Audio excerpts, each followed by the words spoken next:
Acts 4 verses 1 to 22. The priests and the captain of the temple guard and the Sadducees came up to Peter and John while they were speaking to the people. They were greatly disturbed because the apostles were teaching the people, proclaiming in Jesus the resurrection of the dead. They seized Peter and John and, because it was evening, they put them in jail until the next day. But many who heard the message believed, so the number of men who believed grew to about 5,000. The next day the rulers, the elders, and the teachers of the law met in Jerusalem. Annas the high priest was there, and so were Caiaphas, John, Alexander, and others of the high priest's family. They had Peter and John brought before them and began to question them, "By what power or what name did you do this?"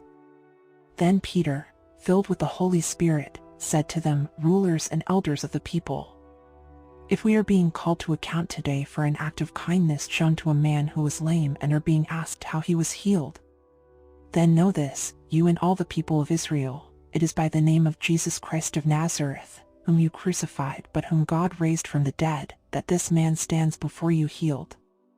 Jesus is the stone you builders rejected, which has become the cornerstone. Salvation is found in no one else, for there is no other name under heaven given to mankind by which we must be saved." When they saw the courage of Peter and John and realized that they were unschooled, ordinary men, they were astonished, and they took note that these men had been with Jesus. But since they could see the man who had been healed standing there with them, there was nothing they could say. So they ordered them to withdraw from the Sanhedrin and then conferred together. "What are we going to do with these men?" they asked. "Everyone living in Jerusalem knows they have performed a notable sign, and we cannot deny it. But to stop this thing from spreading any further among the people, we must warn them to speak no longer to anyone in this name."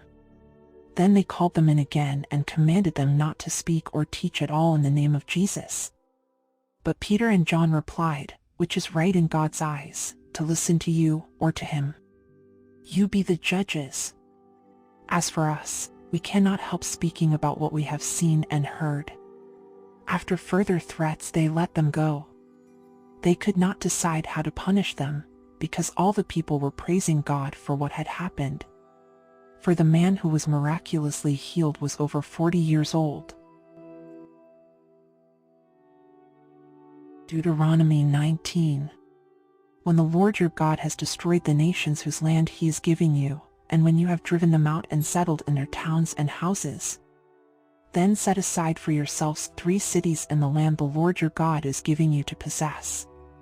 Determine the distances involved and divide into 3 parts the land the Lord your God is giving you as an inheritance, so that a person who kills someone may flee for refuge to one of these cities. This is the rule concerning anyone who kills a person and flees there for safety, anyone who kills a neighbor unintentionally, without malice aforethought. For instance, a man may go into the forest with his neighbor to cut wood, and as he swings his axe to fell a tree, the head may fly off and hit his neighbor and kill him.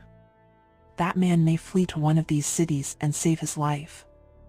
Otherwise, the avenger of blood might pursue him in a rage, overtake him if the distance is too great, and kill him even though he is not deserving of death, since he did it to his neighbor without malice aforethought. This is why I command you to set aside for yourselves 3 cities. If the Lord your God enlarges your territory, as he promised on oath to your ancestors, and gives you the whole land he promised them, because you carefully follow all these laws I command you today, to love the Lord your God and to walk always in obedience to him, then you are to set aside 3 more cities. Do this so that innocent blood will not be shed in your land, which the Lord your God is giving you as your inheritance, and so that you will not be guilty of bloodshed. But if out of hate someone lies in wait, assaults and kills a neighbor, and then flees to one of these cities, the killer shall be sent for by the town elders, be brought back from the city, and be handed over to the avenger of blood to die. Show no pity. You must purge from Israel the guilt of shedding innocent blood, so that it may go well with you. Do not move your neighbor's boundary stone set up by your predecessors in the inheritance you receive in the land the Lord your God is giving you to possess. One witness is not enough to convict anyone accused of any crime or offense they may have committed. A matter must be established by the testimony of 2 or 3 witnesses. If a malicious witness takes the stand to accuse someone of a crime, the 2 people involved in the dispute must stand in the presence of the Lord before the priests and the judges who are in office at the time. The judges must make a thorough investigation, and if the witness proves to be a liar, giving false testimony against a fellow Israelite, then do to the false witness as that witness intended to do to the other party. You must purge the evil from among you. The rest of the people will hear of this and be afraid, and never again will such an evil thing be done among you. Show no pity, life for life, eye for eye, tooth for tooth, hand for hand, foot for foot. Deuteronomy 20. When you go to war against your enemies and see horses and chariots and an army greater than yours, do not be afraid of them, because the Lord your God, who brought you up out of Egypt, will be with you. When you are about to go into battle, the priest shall come forward and address the army. He shall say, "Hear, Israel, today you are going into battle against your enemies. Do not be faint-hearted or afraid, do not panic or be terrified by them. For the Lord your God is the one who goes with you to fight for you against your enemies to give you victory." The officers shall say to the army, "Has anyone built a new house and not yet begun to live in it? Let him go home, or he may die in battle and someone else may begin to live in it.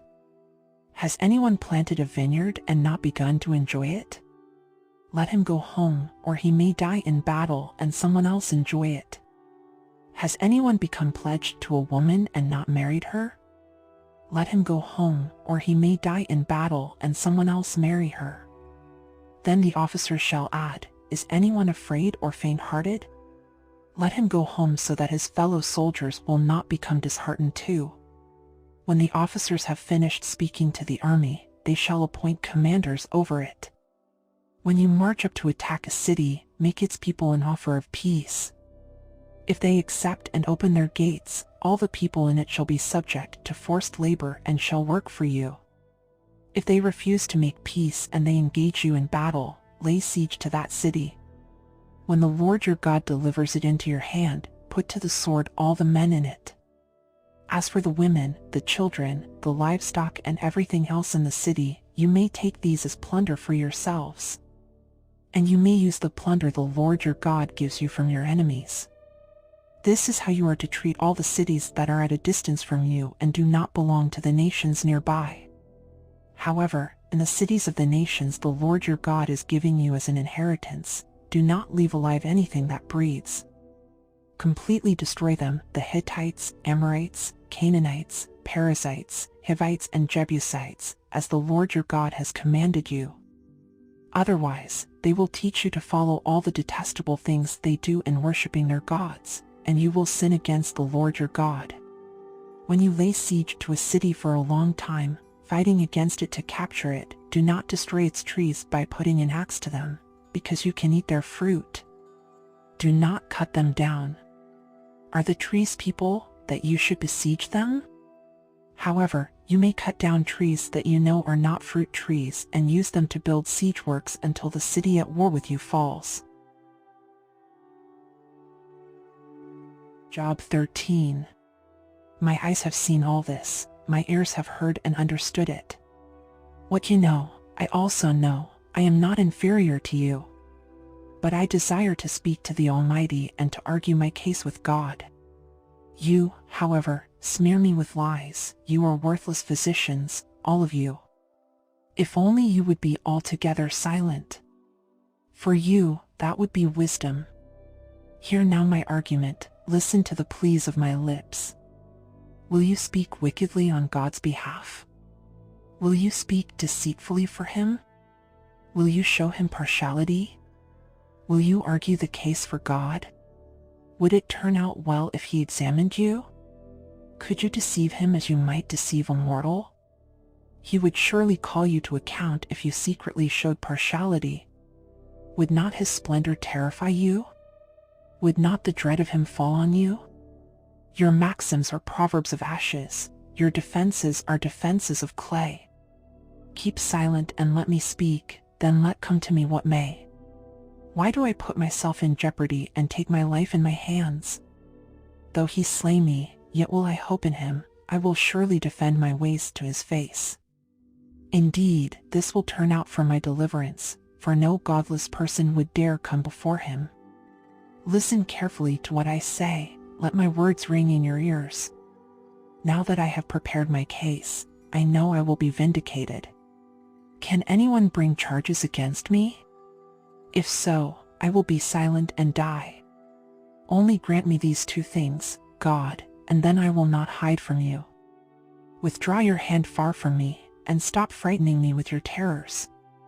Then summon me and I will answer, or let me speak, and you reply to me. How many wrongs and sins have I committed? Show me my offense and my sin. Why do you hide your face and consider me your enemy? Will you torment a wind-blown leaf? Will you chase after dry chaff? For you write down bitter things against me and make me reap the sins of my youth. You fasten my feet in shackles. You keep close watch on all my paths by putting marks on the soles of my feet. So man wastes away like something rotten, like a garment eaten by moths.